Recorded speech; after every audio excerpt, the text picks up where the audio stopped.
आत्मा को कोई भी नहीं देख सकता है, चाहे वो कितनी भी कोशिश कर ले, नहीं देख सकता है।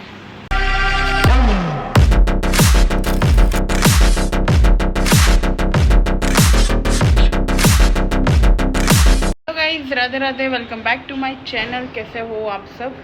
तो आज सुबह ही सुबह बहुत ही मेहनत वाला काम कर लिया है मैंने। वो है ये घी बनाने का, क्योंकि एक तो सबसे पहले हाथ पूरे चिकट चिकट होते हैं, जो मुझे बिल्कुल पसंद नहीं है।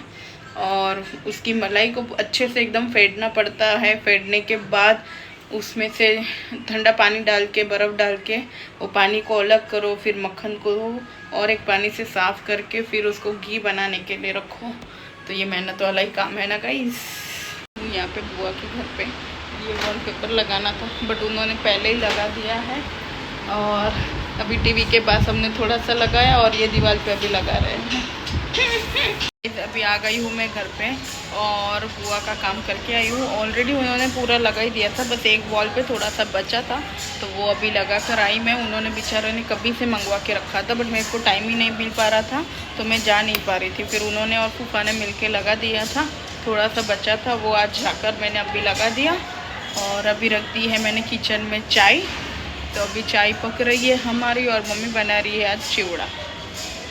देखो चाय बन रही है और यहाँ पर मम्मी कुरमुरा साफ़ कर रही है। देखो इसको मैं ऊपर लेकर आई थी, अभी उसको नहलाया और पूरा घर मेरा गीला गीला कर दिया है।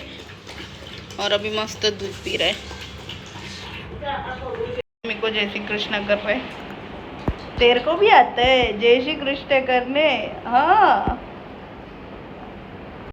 बहुत सारा खेल लिया, मस्ती कर लिया, दूध भी पी लिया, पानी भी पी लिया और अब सो गए। देखो इसको नीला के एकदम मस्त कर दिया एक बोरिया। और जहाँ जहाँ उसको लगा था ना, वहाँ पे ऐसे दवाई लगा दिया है।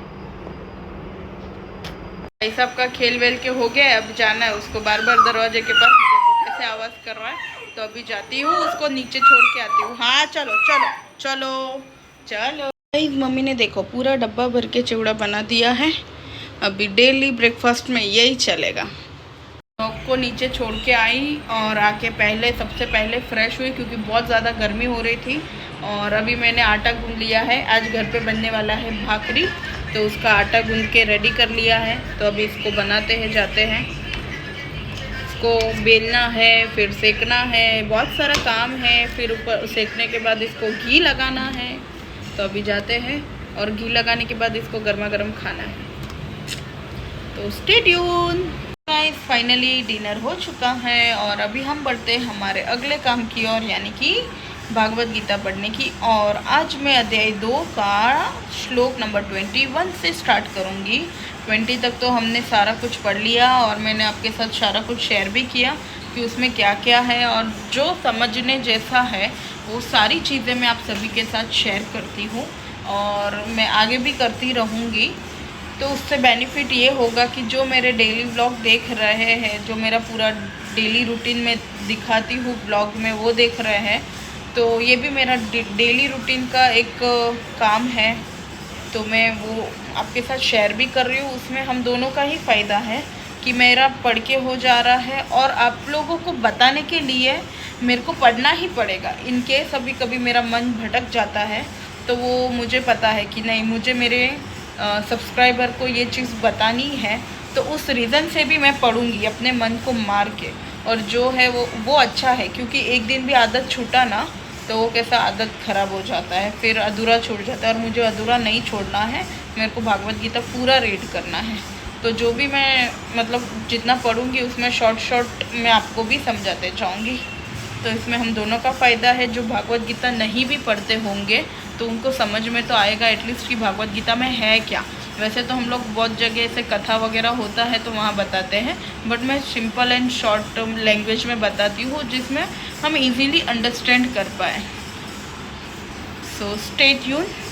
मैं अभी भागवत गीता रीड करना स्टार्ट करती हूँ।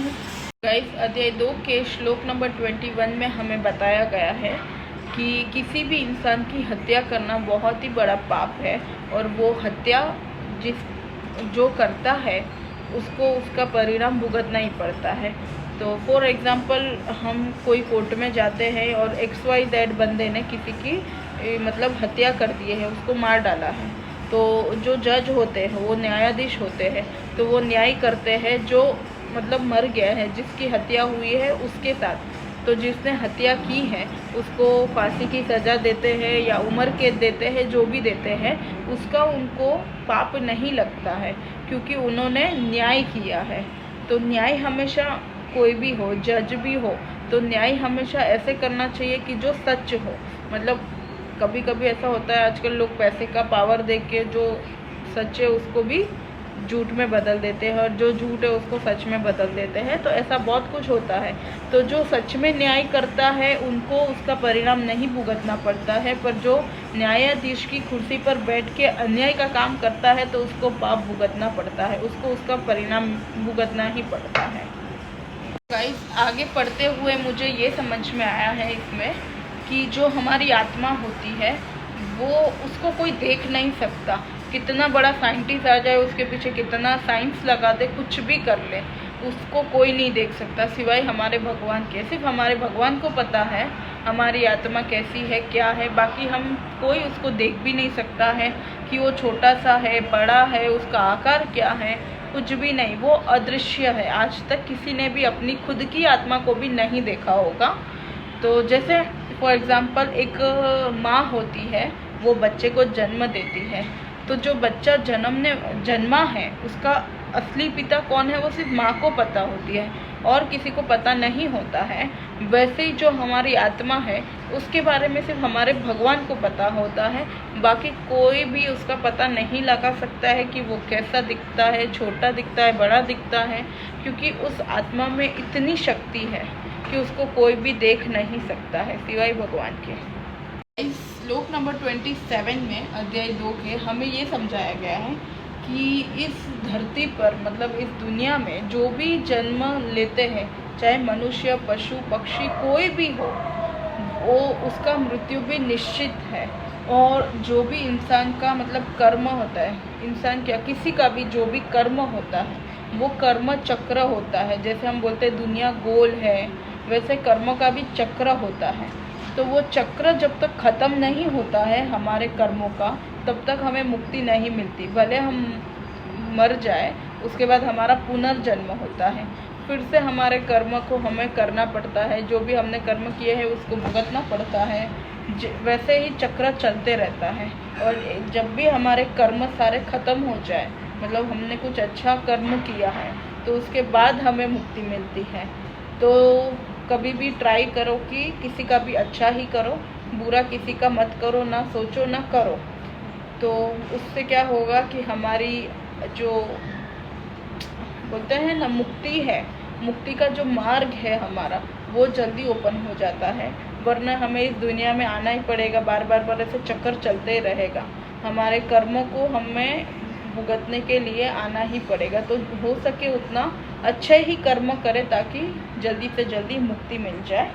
तो आज की वीडियो को यहीं पर एंड करती हूँ। मिलती हूँ नई वीडियो में, तब तक के लिए bye bye, Radhe Radhe. And do like, share and subscribe my channel, और ऐसे ही सपोर्ट करते रहिएगा। Thank you, thank you, thank you, thank you, thank you, thank you.